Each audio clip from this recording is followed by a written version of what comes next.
어제 두통약 먹고 30분 뒤에 머리가 안 아팠던 경험 다들 있으시죠? 그런데 생각해보면 정말 신기한 일이에요. 배로 들어간 작은 알약이 대체 어떻게 아픈 머리를 낫게 만드는 걸까요? 더 놀라운 건 우리 대부분이 이 원리를 전혀 모른 채 평생 약을 먹고 산다는 사실입니다. 어쩌면 여러분은 지금까지 마법이라고 생각하고 있었던 건지도 몰라요. 하지만 오늘 이 영상을 끝까지 보시면 약국에서 약을 고를 때 훨씬 똑똑한 선택을 하실 수 있을 겁니다. 두통엔 어떤 약, 생리통엔 어떤 약이 좋은지 정확히 아시게 될 거예요. 그리고 무엇보다 우리 몸이 얼마나 신기하고 재미있는지 감탄하시게 될 겁니다. 자, 그럼 지금부터 입에서 시작되는 놀라운 여행을 함께 떠나볼까요? 여러분이 방금 삼킨 이부프로펜 알약을 상상해보세요. 이부프로펜은 브루펜이나 에드빌 같은 약의 주성분인데요. 이 작은 알약이 목구멍을 타고 쭉 내려가서 위에 도착하면 강한 위산이 껍질을 녹이기 시작합니다. 위산은 레몬즙보다 훨씬 강한 산성 액체예요. 완전히 녹은 약 성분은 소장으로 이동하는데 소장은 우리 뱃속에서 영양분을 흡수하는 긴 관이죠.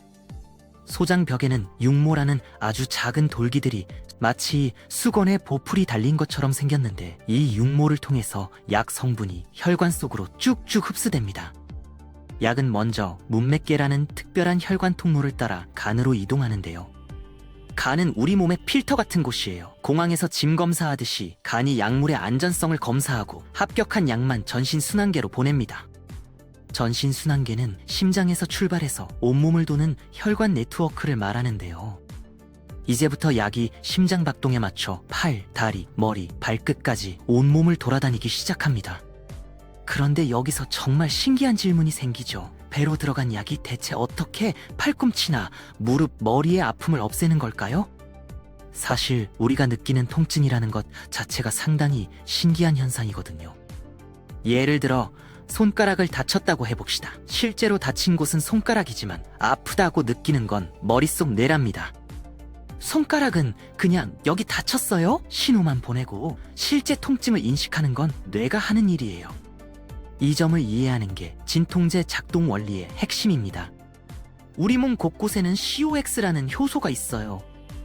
효소는 우리 몸속에서 어떤 물질을 다른 물질로 바꾸는 일꾼이라고 생각하면 쉬워요. COX의 정식 이름은 사이클로옥시게네이스인데 너무 길어서 줄여서 COX라고 부르죠. 세포가 다치면 아라키돈산이라는 지방물질이 터져나오는데요. 아라키돈산은 세포막을 만드는 재료 중 하나예요. COX 효소는 이 아라키돈산을 받아서 프로스타글란딘이라는 물질로 바꿔버립니다. 프로스타글란딘, 이게 바로 통증 신호 물질이에요. 이 프로스타글란딘이 우리 몸 곳곳에 있는 신경 수용체에 달라붙으면 전기 신호가 발생합니다. 수용체는 현관문 초인종처럼 신호를 감지하는 센서라고 보시면 돼요. 이 전기 신호가 신경 섬유를 따라 척추를 지나 뇌까지 엄청 빠르게 전달되죠. 뇌가 이 신호를 받으면 비로소 아프다 하고 인식하게 되는데요. 동시에 다친 부위는 염증 반응으로 빨갛게 붓고 열이 납니다. 그런데 여기서 끝이 아니에요. 뇌는 통증 신호를 받으면 이거 큰일이네, 더 조심해야 해 하면서 뇌 속의 별세포를 깨웁니다. 별세포는 뇌 속에 있는 별 모양의 특수세포인데 놀랍게도 이 세포들도 COX 효소를 가지고 있어요. 그래서 뇌 안에서도 똑같이 프로스타글란딘을 만들어내기 시작하죠. 결과적으로 손가락에서 보낸 신호에다가 뇌가 스스로 만든 신호까지 더해지니까 통증이 점점 더 심해지는 악순환이 시작됩니다. 이게 계속되면 참을 수 없을 만큼 아파지는 거예요. 자, 이제 드디어 진통제가 어떻게 이 문제를 해결하는지 알아볼까요? 이부프로펜의 전략은 정말 기발합니다. 이부프로펜은 자기 모습을 아라키돈산과 거의 똑같이 위장해요. 쌍둥이처럼 닮은 거죠. COX 효소 입장에서는 진짜 아라키돈산인지 가짜 이부프로펜인지 구분할 수가 없습니다. 그래서 이부프로펜을 진짜로 착각하고 쏙 받아들이는데 이부프로펜이 COX의 활성 부위에 꽉 자리를 차지해버려요. 활성 부위는 효소가 실제 작업을 하는 공간인데 여기가 막히면 더 이상 일을 못하게 되죠. 주차장 자리를 선점하는 것처럼 한번 자리 잡으면 쉽게 떨어지지 않습니다. 진짜 아라키돈산이 아무리 많이 몰려와도 들어갈 공간이 없으니까 프로스타글란딘이 만들어지지 못하는 거예요.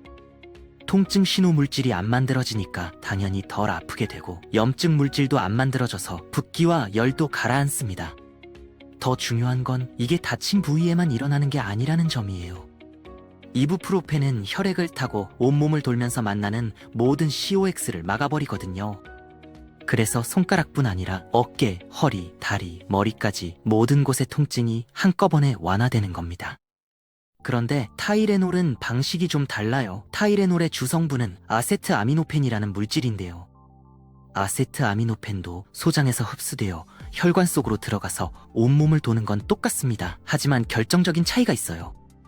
이부프로펜은 온몸 곳곳의 COX를 막는 반면 아세트아미노펜은 몸속 COX는 거의 무시하고 뇌로 직진합니다. 혈액 내 장벽이라는 특별한 방어막을 통과해서 뇌 속 COX만 집중적으로 막는 거죠. 혈액 내 장벽은 뇌를 보호하기 위해 혈관과 뇌 조직 사이에 있는 선택적 필터예요. 학교 정문 경비 선생님처럼 물질을 선별해서 통과시키는 역할을 하죠.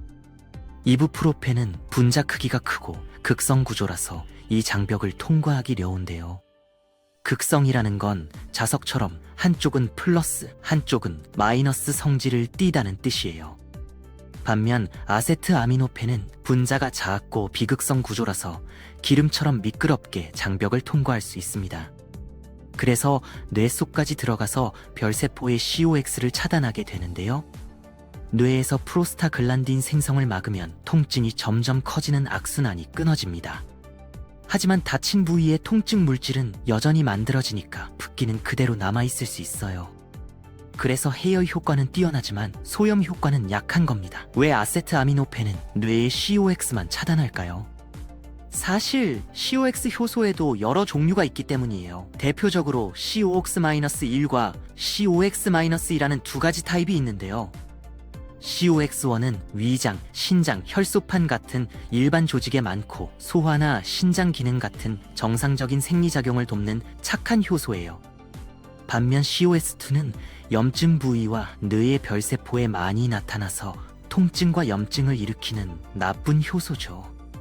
이부프로펜은 COX1과 COX2를 둘 다 막아버리는 비선택적 억제제입니다. 그래서 통증도 잡고 염증도 줄이지만 착한 COX1까지 막아버려서 속쓰림 같은 위장 부작용이 생길 수 있어요. 아세트아미노펜은 주로 COX-2를 선택적으로 막는 약이에요. 특히 뇌 속 COX2에 잘 맞는 구조라서 중추신경계의 통증 증폭은 확실하게 막지만 조직의 COX1은 건드리지 않아서 위장 부작용이 적습니다. 자, 이제 여러분은 진통제의 비밀을 모두 알게 되셨어요. 근육통이나 염증성 통증에는 이부프로펜 같은 비스테로이드성 소염 진통제가 효과적이고 두통이나 발열에는 아세트아미노펜이 더 적합합니다. 물론 사람마다 체질이 다르니까 약사님이나 의사 선생님과 상담하는 게 가장 좋아요. 특히 위장이 약하신 분들은 아세트아미노펜이 낫고 간 기능이 안 좋으신 분들은 이부프로펜이 더 안전할 수 있거든요.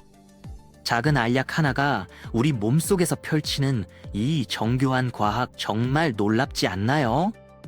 여러분이 다음에 두통약을 먹을 때는 위에서 녹고 소장에서 흡수되고 간을 통과하고 혈액을 타고 돌아다니면서 COX 효소를 찾아가는 이 모험이 떠오를 거예요. 어쩌면 평범했던 작은 알약이 이제는 완전히 다르게 보이실 겁니다. 과학 덕분에 우리는 통증을 효과적으로 관리할 수 있게 되었지만 약은 아픔을 감추는 것일 뿐 원인을 치료하는 건 아니에요. 계속 아프다면 반드시 병원에 가서 정확한 검사를 받으시길 바랍니다. 오늘 배운 지식으로 여러분과 가족의 건강을 더 똑똑하게 지키시길 바랍니다.